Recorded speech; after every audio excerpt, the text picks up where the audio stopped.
Hey guys, Joshua here, and today we're going to be taking a look at the ASUS Zenbook Pro 15 UX580GE.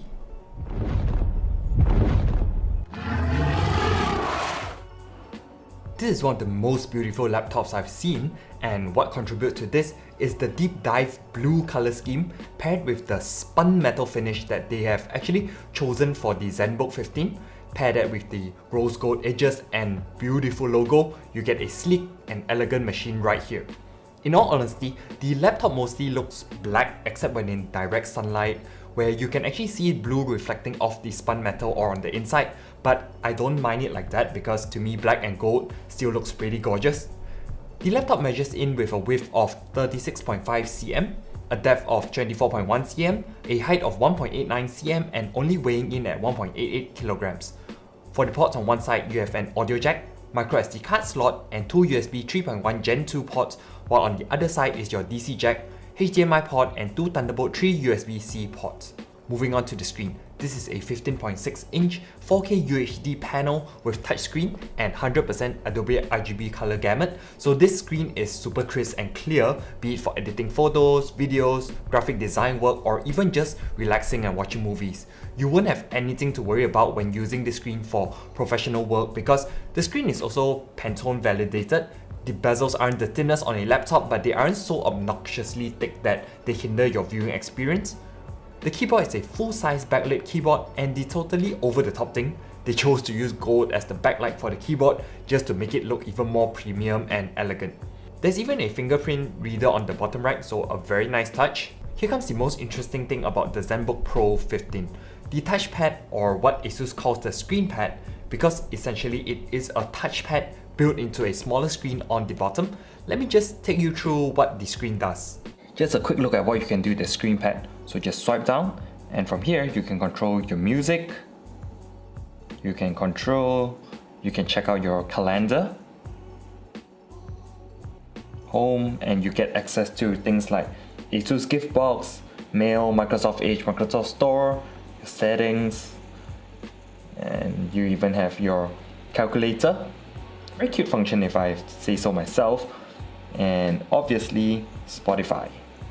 One of my favorite functions for the Screenpad is that I'm able to control Spotify from here, because when I'm working on scripts and just doing stuff on the screen, I don't want to have Spotify up even when I want to change songs. So having this little Screenpad here, which one look and you can see all the info you need. So now this is Keanu Reeves by Logic, and if I want to change songs, I can just tap, and as you can see, it just changes to the next song very easily. You can even scrub through the song wherever you want it to play. So if you're the kind that likes a song to start in the middle, you can go there.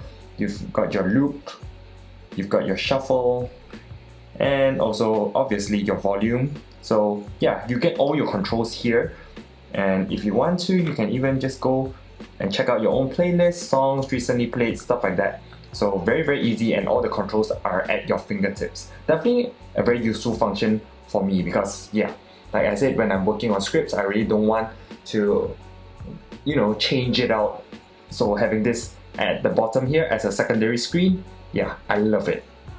Through the settings, you can see that you can adjust the brightness of the Screenpad, so you can go all the way down, all the way back up. You display wallpaper, introduction, online video, Screenpad screensaver. So yeah, you can enable all this and go play around with it, and you'll find that it's actually very interesting. Another very nice function with the Screenpad is with Microsoft Office. If you're using, say, like Microsoft Word, you can actually access some of the controls down here. So you can use save, you can change the text from bold, italics, you can use it to highlight your word colorings, underline and everything. All these little controls are actually at your fingertips, so it actually makes your work a lot easier if you need to use all these apps. So let's go on to the next Office app. In Microsoft PowerPoint, you're basically getting all the usual stuff. So as usual, your save, text and new slide, and you can actually also go to this Office Customize thing where you can actually just go through the different options that they have and customize it to really what you use the most on a daily basis. Lastly, for Microsoft Excel, you basically, if it's me, I would go here and I'll put in like the FX functions, your add cells, minus cells, add rows, minus row kind of thing into Microsoft Excel, because I think that that is one of the fastest way to be able to work on your Excel sheets and stuff like that. Now, for something like YouTube, you have this online video app thing that you have to install on Chrome, and unfortunately it only works on Google Chrome. So if you're using things like Safari or Microsoft Edge, yeah, you won't be able to gain access to this, but with Chrome, you can easily just control it and you get some very easy control. So for example, you can scrub the timeline, or if you want to, you can lower the volume and have the volume go all the way up.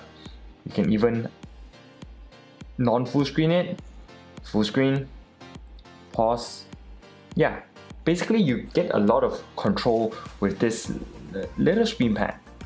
For the Screenpad, there are actually a few modes. So the first mode is the normal Screenpad mode, where you can just drag down and you get all of your options that I've previously shown you. And then a very cool thing is just by pressing F6. So what they've done is implemented the MacBook functions without the touch bar in. So just by clicking it, you get the extended display mode. So actually there's even this little small button that makes it much easier to drag the screen down. So all you do is press it and press Windows down, and it drags the whole screen down and automatically resizes it at the bottom, so you don't need to actually, like if I put it back up and if I don't use that little button, I will have to drag the whole screen down and then it goes out of proportion, stuff like that. So using this little button is just makes the whole thing very simple. You can even use the different options here, such as switch to touch mode or brightness function, so you can actually control the brightness of the Screenpad from here. Pressing it again, and you go to traditional touchpad mode. So it just turns into a normal touchpad and probably saves a little bit of battery because there's no screen being displayed here. Then clicking it one more time and you get your usual touchpad is disabled function. So when you're using it to type or anything, you won't accidentally touch the touchpad. Bitch, like I'm the one, like Keanu Reeves, get it done, yeah, I get it done, no blood on the leaves, they can't leave us hanging, no, not no more, best believe, yeah, that shit is banging, Bobby killed it with no time to grieve, I'm the one. Speakers are fantastic on this, and they're also certified by Harman Kardon, no distortions at max volume, and they sound really clear, be it when you're watching movies or listening to music. For the insights, the version I have here has a i9-8950HK CPU, which has 6 cores and 12 threads, a GTX 1050 Ti GPU, 16GB of RAM, and a 1TB PCIe SSD. So let's get to testing this machine. In Cinebench, you're getting an OpenGL score of 123.20 FPS, with the CPU score being 1157 CB. In 3D Mark TimeSpy, you're getting a score of 2016, and I know it's definitely not the highest, but because it's running on a 1050 Ti, it's just to be expected. In PC Mark 10, you're getting an overall score of 4471, with the Essential scoring 7869, Productivity at 6359, and Digital Content Creation at 4850. For the GPU, running at full load for about half an hour plus, the temperatures maintain about 79 to 80 degrees Celsius, with Prime 95 running about a half an hour or so. Temperatures are fluctuating between the 88 to 91 degrees Celsius mark, and I've realized that the heat doesn't actually appear around where you rest your palms, but most of the heat is actually on the back, so that's very nice, so you can just continue working even though it reaches high temps. As you saw, it did pretty well overall, especially if you're going to be using this for work. I wouldn't recommend heavy duty gaming with AAA titles on this, but for casual gaming or you don't mind playing games at a lower graphics setting, this is adequate. Just a slight issue I've noticed, because to keep this machine so slim, to prevent it from overheating, the fans do kick in even when the laptop is only on very light load, and if you're in a public space or have earphones in, you won't notice, but in a quiet environment, the fan noise is definitely noticeable. Battery life on this is actually very good. When I was only using the laptop for research, note-taking, and some light YouTube surfing, I managed to get about 8 hours plus out of it, but bear in mind, as soon as you do anything CPU or graphic intensive, battery life will go down pretty fast. At least the charger is slim, so if you need to get heavy work done on the go, it still won't be too heavy. Pricing on this is pretty high as expected from a laptop that's very unique. and the one I have here actually costs 3,998 SGD, but they do have one with their i5-8750HQ, GTX 1050 Ti, 16GB RAM, 512GB PCIe SSD, and a full HD screen, and that costs 3,298. So yeah, pick your poison. Overall, it's a really great machine to use, but the minor complaint I have is to lift the screen, you actually need to use two hands. It's not like some laptops where, see, with one finger you can lift it up. You will have to use two hands, and it's just something I thought a premium laptop like this, yeah, being able to lift it with one finger will be a neat function. Anyways, let me know what you think of the ASUS Zenbook Pro 15. Do you like the Screenpad? Is it something that you think other companies will follow? Will this be the norm next time? Let me know in the comments below. Like and subscribe for more tech and gaming videos. Hit the notification bell to get notified when new videos go live, and I'll see you soon. Ciao!